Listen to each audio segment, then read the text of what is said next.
Assalamualaikum warahmatullahi wabarakatuh. Alhamdulillahirabbil alamin wassalatu wassalamu ala asyrofil anbiya wal mursalin Muhammadin wa ala alihi washabihi ajmain. Nama ba'd. Pemirsa Cendekia TV yang dimuliakan oleh Allah, alhamdulillah kita bisa bermuajahah untuk tafakuh fiddin, dan pada pertemuan kali ini kita akan membahas tentang hikmah-hikmah i'tikaf. Jadi Rasulullah SAW mencontohkan beliau itu setiap 10 hari terakhir dari bulan Ramadan melakukan i'tikaf di masjid.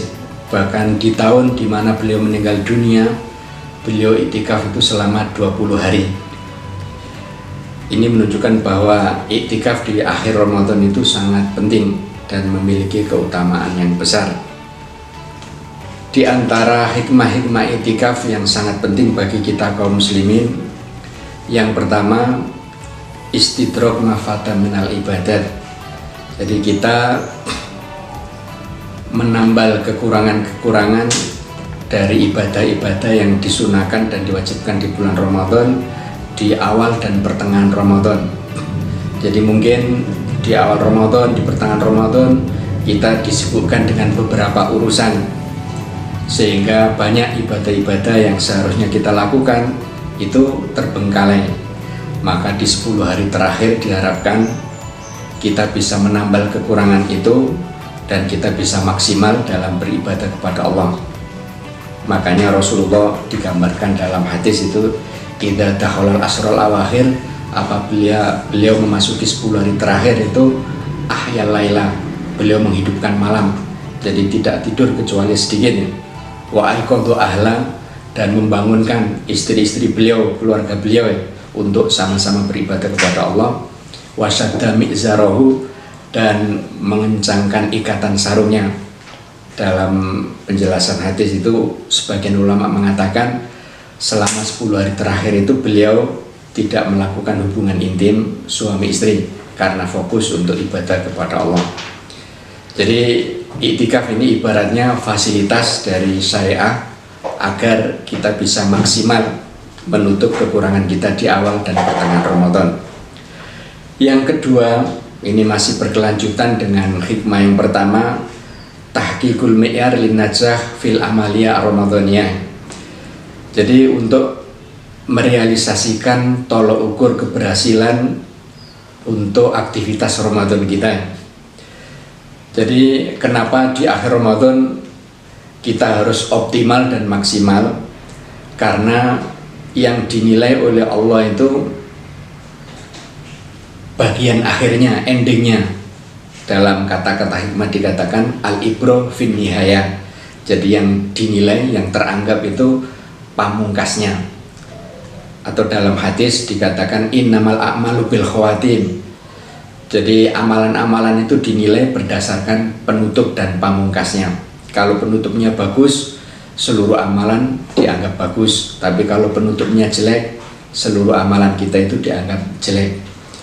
Dan Ibnul Qayyim mengatakan bahwa seorang pekerja yang baik itu yang mengakhiri karir dan tugasnya itu dengan karya yang terbaik. Jadi seorang pekerja yang profesional yang baik itu orang yang dia itu mengakhiri karir dan profesinya itu dengan karya yang terbaik. Jadi dengan i'tikaf ini harapannya kita seperti itu. Kita dinilai oleh Allah sebagai orang yang berhasil melaksanakan amal-amal Ramadan, karena di bagian akhir Ramadan kita bisa optimal dan maksimal. Dan yang ketiga, muqawamatun nafsi ala ta'ah wa taqarrub isti'dadan lima ba'da Ramadan. Jadi kita menundukkan nafsu kita untuk senantiasa taat dan mendekatkan diri kepada Allah sebagai persiapan menghadapi hari-hari pasca Ramadan. Sebagaimana kita tahu, selama Ramadan pintu surga dibuka, pintu neraka ditutup, setan-setan dibelenggu, sehingga terasa ringan dan mudah kita melakukan amal kebaikan dan terasa mudah kita itu meninggalkan amal-amal kemaksiatan. Tapi nanti masuk bulan Syawal, setan-setan dilepas, pintu-pintu neraka dibuka dan pintu-pintu surga ditutup. Itu berarti untuk melakukan amal kebaikan lebih susah. Sebaliknya untuk amal-amal yang keburukan, amal-amal keburukan itu lebih mudah. Makanya ini butuh persiapan. Dan itikaf ini saat yang paling tepat untuk mempersiapkan diri, sehingga ketika setan dilepas kita bisa menghadapi godaan setan, sehingga kita tidak mudah tergiur dan tergoda oleh rayuan setan. Dan yang keempat, ta'liqul qalbi bil masjid. Jadi mengaitkan hati seorang muslim dengan masjid. Jadi iktikaf ini kan disunahkan untuk kita lakukan di masjid-masjid kaum muslimin, dengan harapan hati kita itu senantiasa terpaut dengan masjid. Dimanapun kita berada, kita tidak mudah melakukan maksiat karena merasa bahwa kita sedang berada di masjid. Sedang sesibuk apapun kita, begitu adzan berkumandang, kita itu bergegas menuju masjid karena hati kita sudah terpaut dengan masjid. Jadi, dan orang yang hatinya terpaut dengan masjid itu memiliki keutamaan yang sangat besar. Di antaranya, dia termasuk 7 golongan orang yang mendapatkan naungan dari Allah di hari di mana tidak ada naungan kecuali naungan dari Allah pada hari kiamat nanti ya. Jadi sab'atun yudhilluhumullahu fi dhillihi yauma la dhilla illa dhilluh. Jadi ada 7 golongan orang yang dia akan dinaungi oleh Allah di hari yang tidak ada naungan kecuali naungan Allah. Salah satunya itu warajulun qalbuhu mu'allaqun bil masajid. Jadi seorang laki-laki yang hatinya terpaut dengan masjid. Jadi iktikaf ini diharapkan kita itu akhirnya karena lama berada di masjid selama 10 hari, itu hati kita menjadi terpaut. Dan sebagai motivasi apa pentingnya naungan Allah yang akan diberikan oleh Allah kepada orang yang hatinya terpaut dengan masjid, itu nanti pada hari kiamat langit dan bumi dunia ini akan dihancurkan dan diganti dengan langit dan bumi akhirat. Yauma tubadalul ardu waral ardi was samawat. Pada hari itu bumi dunia dihancurkan dan diganti dengan bumi akhirat. Begitu juga langit dunia dihancurkan diganti dengan langit akhirat. Dan ternyata langit dan bumi akhirat itu jaraknya dalam riwayat itu 3 mil, dalam riwayat yang lain hanya 1 mil. Jadi bisa dibayangkan jaraknya hanya sangat pendek. Itu bagaimana dengan panasnya matahari akhirat ya. Jaraknya hanya 3 mil, padahal sekarang itu kan jarak kita dengan matahari itu ya berapa itu, miliaran mil ya. Tapi kalau siang hari terasa panas. Bagaimana kalau nanti matahari itu hanya berjarak 3 mil dari bumi kita? Itu pertama. Yang kedua, bumi akhirat itu disebutkan dalam riwayat putih keperak-perakan. Jadi matahari jaraknya hanya 3 mil, terus menyinari bumi yang putih keperak-perakan. Itu kan memantulkan panas yang luar biasa ya. Itu yang kedua. Yang ketiga, kita dibangkitkan oleh Allah itu dalam keadaan khufatan, urotan, hurlan. Jadi kita khufatan itu tidak beralas kaki, urotan itu tidak memakai baju atau bertelanjang tanpa selai benang, dan hurlan itu kembali tidak bersunat. Jadi bisa dibayangkan. Jadi bumi dan matahari hanya berjarak 3 mil, terus buminya itu putih keperak-perakan, memantulkan panas yang luar biasa, dan kita itu berdiri di bumi kita itu telanjang tanpa selai benang dan tanpa memakai alas kaki. Diperparah lagi bahwa kita mengalami hal itu selama 50.000 tahun. Jadi 50.000 tahun. Makanya orang-orang yang dikumpulkan di padang mahsyar yang tidak mendapatkan naungan dari Allah itu mengadu kepada Allah, ya Allah, bebaskanlah kami dari ketakutan ini meskipun harus pindah ke neraka. Mereka tidak paham bahwa neraka itu jauh lebih parah daripada ketakutan di padang mahsyar. Jadi itu pentingnya hati yang terpaut dengan masjid, membuat kita berhak mendapatkan naungan di hari kiamat nanti. Terus hikmah yang berikutnya, at-tamakkun minal husul ala barokati Lailatul Qadar. Jadi disunahkannya itikaf bagi kita itu agar kita berhasil meraih keberkahan Lailatul Qadar. Jadi setiap orang pasti melewati Lailatul Qadar, tapi apakah dia melewatinya dalam rangka ketaatan kepada Allah atau melakukan hal yang sia-sia? Yang jelas kita semua akan melewatinya. Jadi harapannya ketika Lailatul Qadar tiba, kita sedang semangat-semangatnya melakukan amal ketaatan, entah itu dengan sholat sunnah, tilawah Al-Quran, zikir, atau amal-amal soleh yang lain. Dan iktikaf menjanjikan kepada kita peluang yang besar untuk optimal dan maksimal dalam melakukan amal-amal ketaatan, sehingga Lailatul Qadar ketika tiba, kita insya Allah dalam kondisi yang terbaik. Terus hikmah yang lain, al-fursu al-qayyimah lil muhasabah.